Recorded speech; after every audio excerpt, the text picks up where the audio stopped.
नाजरीन आदाब, आप देख रहे हैं INN चैनल। मैं हूं शेख अहमद अली। आज की ख़ास बात में हम देखेंगे कई अहम कौमी और बैनुल-अक़वामी ख़बरें। सबसे पहले बात डीज़ल के दामों की। बैनुल-अक़वामी मार्केट में तेल की कीमतों में जारी गिरावट की वजह से जुमे के रोज़ मुसलसिल तीसरे दिन मुल्क में डीज़ल 20 पैसे फ़ी लीटर सस्ता हो गया, जबकि पेट्रोल की कीमतें 33वें दिन बुलंद तरीन सतह पर बरकरार रहीं। चारशंबे के रोज़ 4 माह बाद डीजल की कीमत में 20 पैसे फ़ी लीटर की कमी की गई थी। दिल्ली में आज इंडियन ऑयल के पंप पर पेट्रोल 101 रुपये 84 पैसे फ़ी लीटर रहा, वहीं डीजल 20 पैसे सस्ता होकर 89 रुपये 27 पैसे फ़ी लीटर पर आ गया। Oil marketing company Indian oil corporation के मुताबिक चारशंबे को दिल्ली में पेट्रोल 101 रुपये 84 पैसे फ़ी लीटर पर मुस्तकम रहा, जबकि डीजल 20 पैसे सस्ता होकर 89 रुपीज़ 27 पैसा फ़ी लीटर हो गया। बैनुल-अक़वामी सतह पर खाम तेल के सबसे बड़े सारिफ अमेरिका में खाम तेल की मांग इस तरह से नहीं बढ़ रही है जिसकी उम्मीद थी। फेडरल रिजर्व ने कोविड-19 को दिए जा रहे पैकेज को ख़त्म करने के इशारे दिए हैं। इससे खाम तेल में जुमेरात को भी गिरावट आई। अब बात अफगानिस्तान की। एक तरफ तालिबान ने अफगानिस्तान में हुकूमत साजी के लिए कोशिशें शुरू कर दी हैं और दूसरी तरफ ऐसी खबरें मौसूल हो रही हैं कि अफगान सिक्योरिटी फोर्सेस ने 3 अजला को तालिबान के कब्जे से आज़ाद करा लिया है। दरअसल अफगान न्यूज़ ने दावा किया कि अफगानिस्तान में अब्दुल हामिद दादगर ने तालिबान के कब्जे वाले इंदिरा बगलान के 3 अजला को वापस छीन लिया। हालांकि इस बारे में तालिबान की जानिब से अभी कुछ भी नहीं कहा गया। दिलचस्प बात यह है कि अफगानिस्तान में कशीदा हालात के दरमियान वहाँ के कुछ जांबाज अवाम ने तालिबान के खिलाफ आवाज़ बुलंद कर दी है और इससे मुतालिक रिपोर्ट्स मीडिया ज़राए से मौसूल हो रही है। एक रिपोर्ट के मुताबिक अफगानिस्तान के अलग अलग हिस्सों में सड़कों पर अवाम ने तालिबान की मुखालिफत में आवाज़ उठानी शुरू कर दी है। अफगानिस्तान के 5 शहर इलाकों में तालिबान के खिलाफ लड़ने के लिए साबिक़ फ़ौजियों ने महाज संभालने का फ़ैसला कर लिया है। इन सभी की क़यादत अहमद मसूद कर रहे हैं, जो कि तालिबानियों को शिकस्त दे चुके अहमद शाह मसूद के बेटे हैं। हालांकि उन्हें तालिबान के खिलाफ कितनी कामयाबी मिलेगी इस सिलसिले में आने वाले वक्त में ही पता चल पाएगा। दूसरी तरफ कुछ खवातीन ने भी तालिबान के खिलाफ अलम बुलंद करने का ऐलान कर दिया है। एक रिपोर्ट में बताया गया है कि सरकारी दफातर और प्राइवेट दफातर में काम करने वाली खवातीन ने जुमे को तालिबान के खिलाफ मुजाहरा किया। खवातीन ने काम करने की आज़ादी का मुतालबा किया और फिर से दफ्तर खोले जाने की अपील की। कुछ खबरों में तो ये भी कहा जा रहा है कि खवातीन के एक ग्रुप ने तालिबान के खिलाफ जंग के लिए बंदूकें उठा ली हैं। इसी दौरान अक़वाम मुत्तहिदा की एक इंटेलिजेंस दस्तावेज़ के मुताबिक अफ़गानिस्तान में तालिबान घर घर जाकर मुखालिफिन और उनके अहले खाना की तलाश कर रहे हैं। इस दस्तावेज़ के सामने आने के बाद इन खदशात को मज़ीद तक़वियत मिलती है कि मुल्क के नए हुक्मरान रवादारी के वादों से इन्हिराफ कर रहे हैं। एक एजेंसी ने अक़वाम मुत्तहिदा के सिक्योरिटी मुशीरों की यह खुफिया दस्तावेज़ देखी है, जिसके मुताबिक तालिबान अमरीकी और नेटो अफवाज के साथ काम करने वाले लोगों के घर घर टारगेटेड दौरे कर रहे हैं। Norwegian centre for global analysis की लिखी गई रिपोर्ट में कहा गया है कि अस्करियत पसंद काबुल हवाई अड्डे के रास्ते में लोगों की स्क्रीनिंग भी कर रहे हैं। ग्रुप के एग्जीक्यूटिव डायरेक्टर क्रिश्चियन नीलमन ने एक एजेंसी को बताया कि वो उन लोगों के अहले खाना को निशाना बना रहे हैं जो खुद को हवाले करने से इनकार करते हैं और उन्हें शरई कानून के मुताबिक सज़ा दे रहे हैं।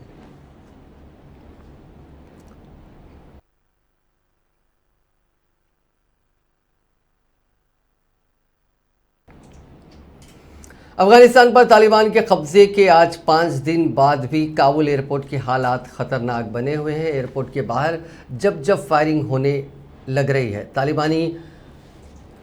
तालिबानियों की गोली कब किसे लग जाए कोई नहीं जानता। तालिबान लड़ाकों की बर्बरियत से लोग इस तरह खौफजदा हैं कि फायरिंग होने के बावजूद भी वहाँ से हटने को तैयार नहीं हैं। लोग मजबूरन खवातीन और बच्चों को लेकर एयरपोर्ट पहुंच रहे हैं ताकि किसी भी तरह से उन्हें मुल्क से बाहर निकलने का मौका मिल सके। अमेरिका ने बीते दिन काबुल एयरपोर्ट से 16 उड़ानों में 3000 लोगों को निकाला है। इनमें अमेरिकियों के साथ साथ अफगानी लोग भी शामिल हैं। अमेरिका का कहना है कि 14 अगस्त से अब तक 9000 लोगों को काबुल से निकाला जा चुका है। अमेरिकी वज़ीर ख़ारजा एंटनी ब्लिंकन ने अफगानिस्तान के हालात पर हिंदुस्तान के वज़ीर ख़ारजा एस जयशंकर से बात की। इस दौरान उन्होंने सहमति जताई कि लोगों को अफगानिस्तान से निकालने के लिए कोऑर्डिनेशन जारी रखेंगे।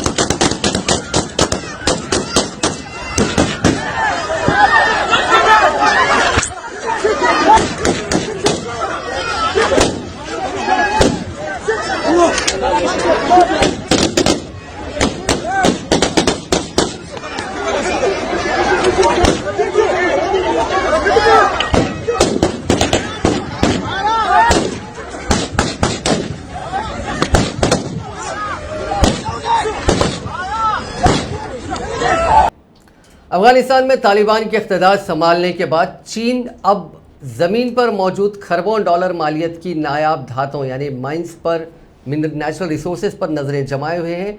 एक रिपोर्ट में अफगान सिफारत खाने के साबिक सिफारतकार अहमद शाह कटवाजी के हवाले से बताया गया है कि अफगानिस्तान में मौजूद नायाब धातुओं की कीमत 2020 में 1000 अरब डॉलर से 3000 अरब डॉलर के दरमियान थी। यह कीमती धातें बुनियादी तौर पर जदीद टेक्नोलॉजी जैसे हाईटेक मिसाइल सिस्टम में इस्तेमाल होती हैं। चीन ने चारशंबे के रोज़ कहा था कि वो अफगानिस्तान में तालिबान को सिफारती शिनाख्त देने का फैसला मुल्क में हुकूमत बनने के बाद करेगी।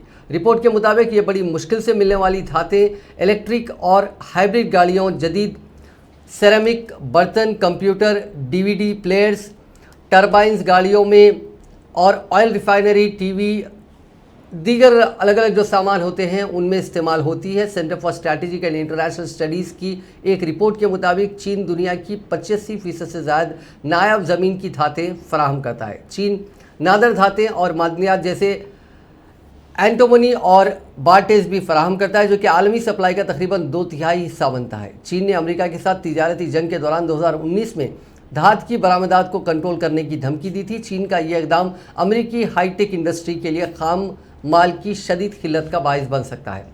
इमर्जिंग मार्केट्स डेबिट अलायंस ब्रिंस्टाइन की डायरेक्टर शमाइला खान का ख्याल है कि तालिबान ऐसे वसाइल लेकर आए हैं जो दुनिया के लिए बहुत ख़तरनाक साबित हो सकते हैं। अफगानिस्तान में मौजूदा मादनियात का गलत इस्तेमाल किया जा सकता है। वज़ीर ख़ारजा एस जयशंकर ने कहा है कि दुनिया में किसी भी दहशतगर्दाना कार्रवाई का कोई जवाब नहीं हो सकता। अक़वाम मुत्तहिदा की सलामती काउंसिल में बैनुल अक़वामी अमन और सलामती को लाहक ख़तरात के इजलास से खिताब करते हुए डॉक्टर जयशंकर ने कहा कि दहशतगर्दी की हर शक्ल और सूरत में मजम्मत की जानी चाहिए। 2008 के मुंबई हमले, 2016 के पठानकोट एयरबेस हमले और 2019 के पुलवामा दहशतगर्द हमले को याद करते हुए उन्होंने कहा कि हिंदुस्तान को ज़्यादा से ज़्यादा दहशतगर्द हमलों का सामना करना पड़ा है। उन्होंने कहा कि हमें दहशतगर्दी या उसके माली मुआवनों के साथ कभी समझौता नहीं करना चाहिए। दुनिया को कभी भी दोहरी बात कहने वालों की मुखालिफत करने के लिए हिम्मत की कमी नहीं होनी चाहिए, वो भी ऐसे वक्त में जब सरकारी मेहमान नवाजी उन लोगों के लिए की जा रही है जिनके हाथों में बेगुनाहों का खून है। उन्होंने कहा कि दहशतगर्दी किसी मज़हब, कौमियत, तहजीब या नस्ली गिरोह से मुंसलिक नहीं हो सकती और नहीं होनी चाहिए। उन्होंने कहा कि दुनिया अगले 2 दिनों में खिराज अक़ीदत का चौथा आलमी दिन मनाएगी और दहशतगर्दी के मुतासरीन को खिराज अक़ीदत पेश करेगी और सितंबर को 9/11 न्यूयॉर्क हमलों के 20 साल मुकम्मिल हो जाएंगे।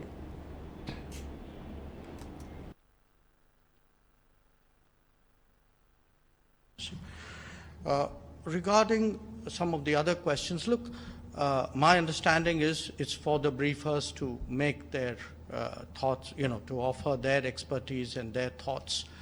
And it is for the council to hear it and reflect on it. So I wouldn't really characterize or draw any particular conclusions from necessarily what the views of some of the briefers were. On the issue of where we go on from now, in a sense, I sort of spelt it out yesterday in my remarks as well. The immediate issue that we are looking at is really the repatriation of our nationals. I mean, in India's case, India's nationals, other countries have their concern. And we are working with international partners in this regard, especially principally the United States, because they control the airport. But as an example, I would mention, I thanked the French foreign minister yesterday because as part of what France did, they also took back some Indians to Paris. So I think that was the right thing to do. But in terms of the longer perspective, I mean, we have a historical relationship with the Afghan people, and I think that relationship will continue to guide our thoughts and outlook. So once again, I thank you very much.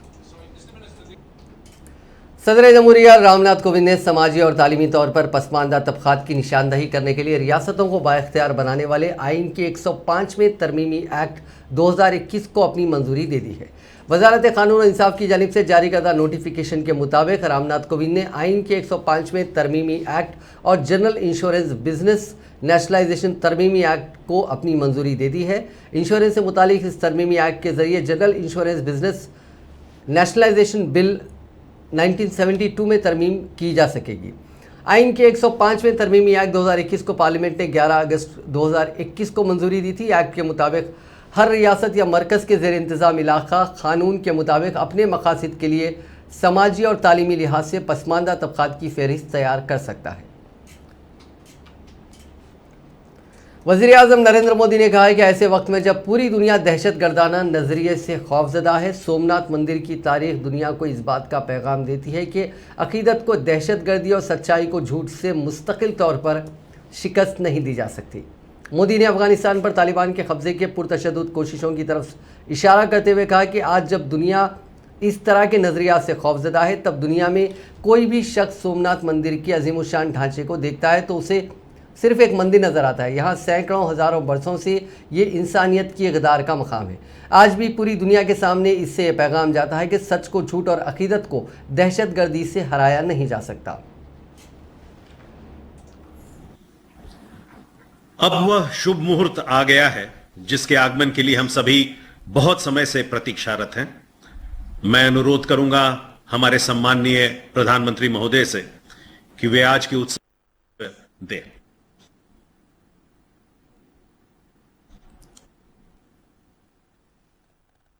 जय सोमनाथ। कार्यक्रम में हमारे साथ जुड़ रहे हम सभी के श्रद्धेय लाल कृष्ण आडवाणी जी, देश के गृह मंत्री श्री अमित शाह जी, श्रीपद नाइक जी, अजय भट्ट जी, गुजरात के मुख्यमंत्री विजय जी, गुजरात के उप मुख्यमंत्री नितिन भाई, गुजरात सरकार में पर्यटन मंत्री जवाहर जी, वासण भाई, लोकसभा में मेरे साथी राजेश भाई, सोमनाथ मंदिर ट्रस्ट के ट्रस्टी श्री प्रवीण लहरी जी, सभी श्रद्धालुओं, देवियों और सज्जनों, मैं इस पवित्र अवसर पर वीडियो कॉन्फ्रेंस के जरिए जुड़ रहा हूं, लेकिन मन से मैं स्वयं को भगवान श्री सोमनाथ के चरणों में ही अनुभव कर रहा हूं। मेरा सौभाग्य है कि सोमनाथ मंदिर ट्रस्ट के अध्यक्ष के रूप में मुझे इस पुण्य स्थान की सेवा का अवसर मिलता रहा है। आज एक बार फिर हम सब इस पवित्र तीर्थ के कायाकल्प के साक्षी बन रहे हैं। आज मुझे समुद्र दर्शन पथ, सोमनाथ प्रदर्शन गैलरी और जीर्णोद्धार के बाद नए स्वरूप में जूना सोमनाथ मंदिर के लोकार्पण का सौभाग्य मिला है। साथ आध्यात्म व इतिहास से जुड़े स्थलों का लोकार्पण व शिलान्यास कर रहे हैं, जिसमें सर्वप्रथम है सोमनाथ के प्राकृतिक सौंदर्य को ध्यान में रखकर भारत सरकार के पर्यटन मंत्रालय की प्रसाद योजना अंतर्गत बनाया गया समुद्र दर्शन पथ। समंदर के किनारे बनाया गया 1.5 किलोमीटर लंबा यह समुद्र दर्शन पथ श्री सोमनाथ मंदिर से लेकर त्रिवेणी संगम तक सागर की उछलती लहरों को आगे बढ़ने से रोकेगा और भगवान शिव शंकर से मिलने आ रहे दर्शनार्थियों को लहरों से बातें कराएगा। पब्लिक एड्रेस सिस्टम व सीसीटीवी सुरक्षा से सुसज्जित यह वॉकवे दर्शनार्थियों को सुरक्षित और सलामत रखेगा। बच्चों से लेकर बुजुर्गों तक हर कोई इस पथ का आनंद लेने आएगा और साथ ही स्थानीय लोगों के लिए लेकर आएगा रोजगार के नए अवसर। इसी श्रृंखला में इतिहास से जुड़ा पहलू है सोमनाथ प्रदर्शनी गैलरी। यह गैलरी मात्र मंदिर स्थापत्य की थीम पे बनी है। श्री सोमनाथ मंदिर के खंडित अवशेषों को यहाँ संजो के रखा गया है। मंदिर की वास्तुकला, स्थापत्य का महत्व एवं अन्य महाराष्ट्र के बुल्ढाना में लोहे के सरिये से भरा ट्रक पलटने से 13 लोगों की मौत हो गई। बुल्ढाना के सिंखेड़ा माफ़ कीजिएगा, सिंह खेड़ाजा में जुमे के रोज़ दोपहर के 2 बजे जब ये ट्रक पलटा तो उस पर जुमला 16 अफराद सवार थे। हादसे में जिंदा बचे 2 लोगों की हालत तशवीशनाक है। उन्हें जालना के ज़िले अस्पताल में भर्ती कराया गया है। हादसे में जिंदा बचे लोगों में एक 5 साल की बच्ची शामिल है। सभी मरने वालों का ताल्लुक मध्य प्रदेश के खरगोन शहर से है, जो हाईवे पर मजदूरी करने के लिए महाराष्ट्र आए थे। जिस हाईवे पर हादसा हुआ उसका नाम हिंदू हृदय सम्राट बाला साहेब समुद्री हाईवे है। पुलिस के मुताबिक हाईवे के ताड़ेगांव 10 बीड़ सेक्शन से गुजरते वक्त ट्रक की रफ्तार तेज थी और उस पर लोड भी ज़्यादा था, इसलिए वो बेकाबू होकर पलट गया। ट्रक पलटने के बाद सरिये के नीचे दबने से 8 लोगों की मौके पर ही मौत हो गई, जबकि 5 लोगों की इलाज के दौरान मौत हुई। इस हादसे में जिंदा बचे एक मजदूर ने बताया कि सड़क पर पानी फैला हुआ था और पीछे से आ रही एक बस को साइड देते वक्त ट्रक का एक टायर कीचड़ में फंस गया। रफ्तार तेज होने की वजह से ट्रक पलट गया। ट्रक पर छोटे छोटे लोहे के कई हजार टुकड़े थे। गाड़ी पलटते ही सभी 16 लोग उसके नीचे दब गए। इसमें से जो ऊपरी हिस्से में थे वो जान बचाने में कामयाब रहे और जो निचले हिस्से में थे वो दबकर मर गए।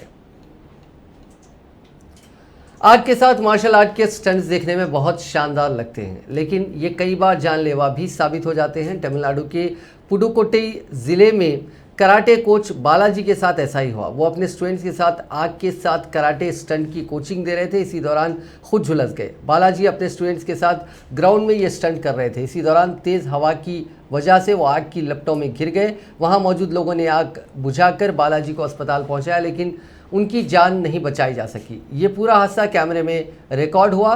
पुलिस वीडियो फुटेज की जांच कर रही है और वहाँ मौजूद स्टूडेंट्स के बयान भी दर्ज कर रही है। पुलिस ने बताया कि पब्लिक प्लेसेस पर ऐसे स्टंट्स करने की मनाही होती है, लेकिन कुछ लोग कानून पर अमल नहीं करते और इस तरह के हादसात का शिकार हो जाते हैं।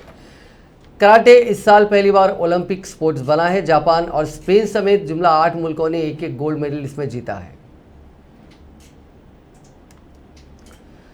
छत्तीसगढ़ के नारायणपुर में जुमे के रोज नक्सली हमले में आईटीबीपी के 2 जवान शहीद हो गए। नक्सली इस मकामे वाक़या से जवानों के हथियार भी छीनकर फरार हो गए। बस्तर रेंज के आईजी पी सुंदरराज ने बताया कि दोपहर 12:10 पर कडेमेटा में आईटीबीपी कैंप के पास नक्सली हमले में 2 जवान शहीद हुए। एक AK-47 rifle, 2 bullet proof jacket और एक वायरलेस सेट लूटकर नक्सली भागे हैं।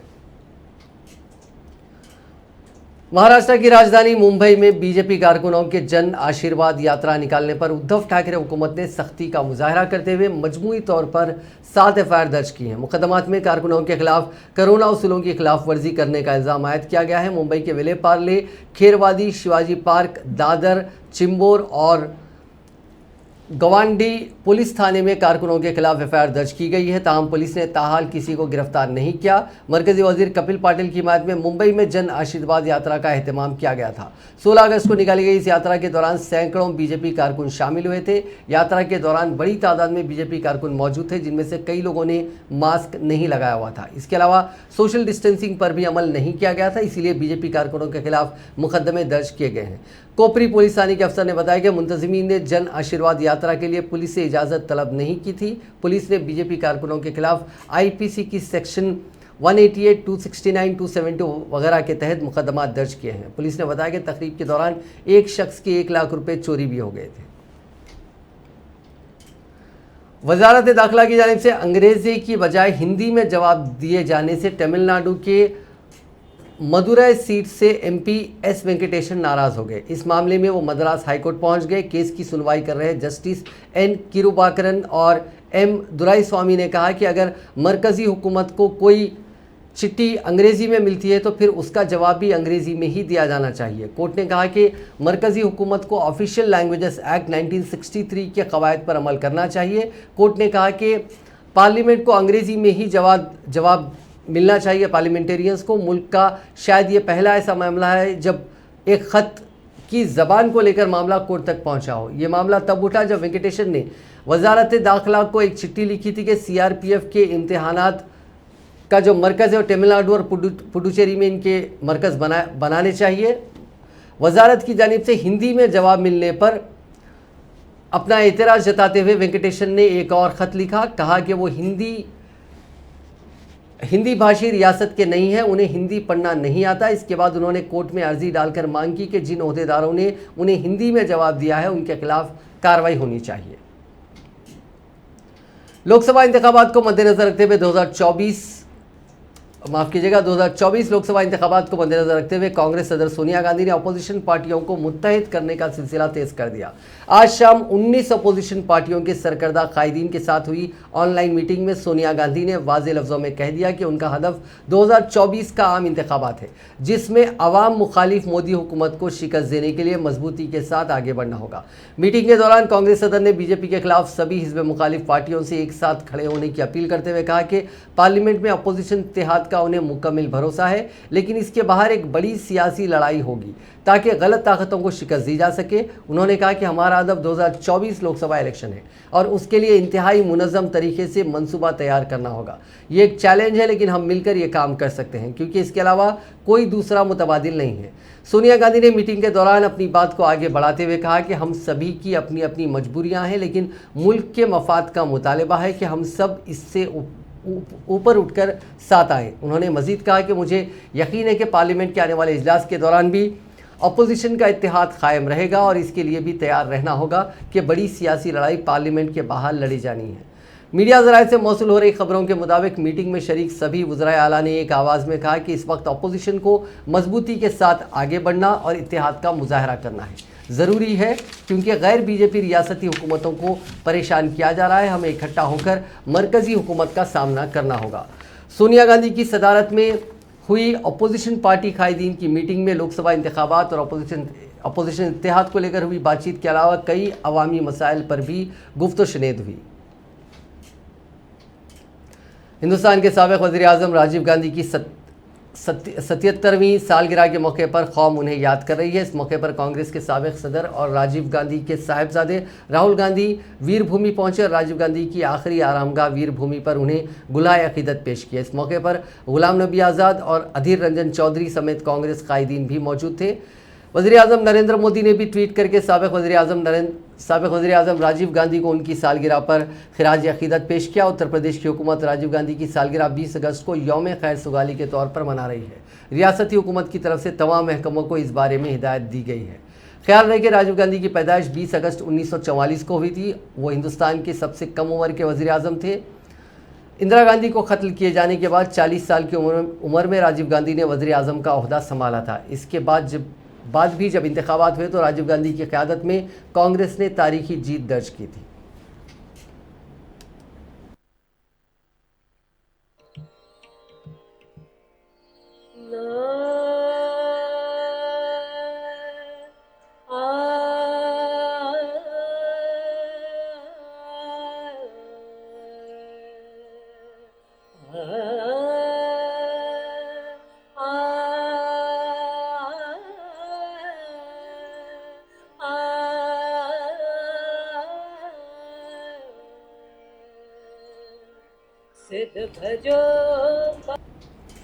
अब बात कोरोना वायरस की। पूरी दुनिया में कोरोना वायरस इन्फेक्शन से अब तक 44,03,000 से ज़ायद अफराद हलाक और 21 करोड़ से ज़ायद अफराद मुतासिर हुए हैं। अमेरिका की जॉन हॉपकिंस यूनिवर्सिटी के centre for science and engineering की तरफ से जारी करदा ताज़ा तरीन आदाद व शुमार के मुताबिक दुनिया के 192 ममालिक और ख़ित्तों में मुतासरा अफराद की तादाद बढ़कर 21,02,222 हो गई है, जबकि 44,03,579 अफराद अपनी जानों से हाथ धो बैठे हैं। कोरोना से सबसे ज़्यादा मुतासिर मुल्क अमेरिका में कोरोना वायरस की रफ्तार एक बार फिर तेज़ हो गई है। यहाँ मुतासरा अफराद की तादाद 3,72,00,000 से तजावुज़ कर गई है और 6,25,000 से ज़्यादा लोग मारे जा चुके हैं। हिंदुस्तान में पिछले 24 घंटों में 36,592 कोरोना के नए केसेस मिले और 36,451 लोग ठीक हुए। इस दौरान 543 मरीजों की मौत हुई। एक हफ्ते बाद मरने वालों की तादाद इतनी ज़्यादा आई है। अच्छी खबर यह है कि एक्टिव केसेस में गिरावट का सिलसिला लगातार छठे दिन भी जारी है। बीते दिन इसमें 408 की कमी आई। फिलहाल 3,57,000 लोग इसका इलाज करवा रहे हैं। केरल के हालात अभी भी तशवीशनाक बने हुए हैं। यहाँ जुमेरात को 21,116 नए मुतासरीन मिले और 197 की मौत हुई।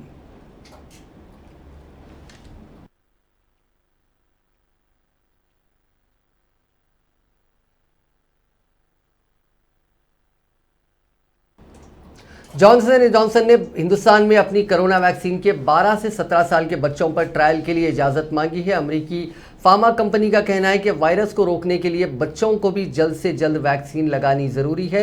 हर्ड इम्यूनिटी डेवलप करने के लिए वैक्सीन के क्लिनिकल ट्रायल को आगे बढ़ाते रहना होगा। कंपनी ने अपने बयान में कहा कि वैक्सीन को हम हर एक शख्स तक आसानी से पहुंचाना चाहते हैं। इस कोशिश में हम लगातार लगे हुए हैं। बीते मंगल के रोज जॉनसन एंड जॉनसन ने मंजूरी के लिए central drugs standard control organisation को एप्लीकेशन भेजी थी।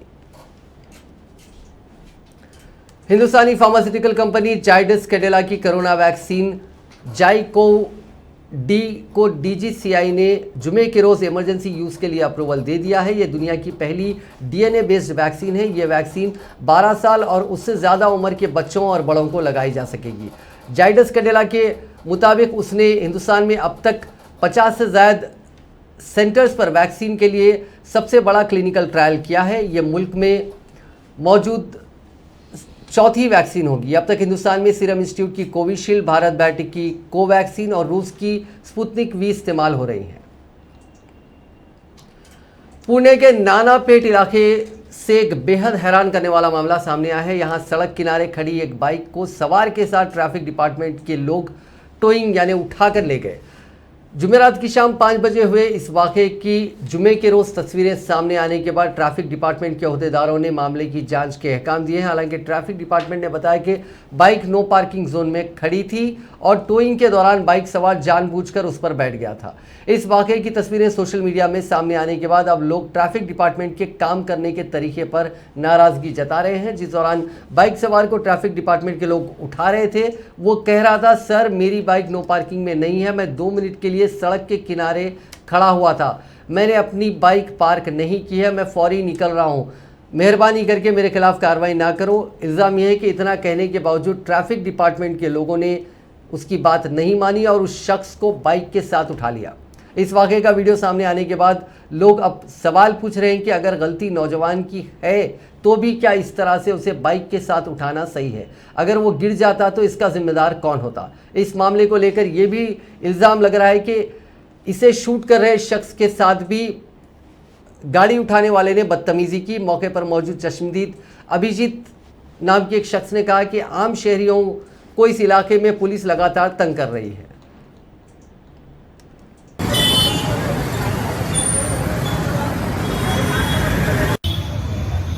हम लूट रहे थे लोगों को।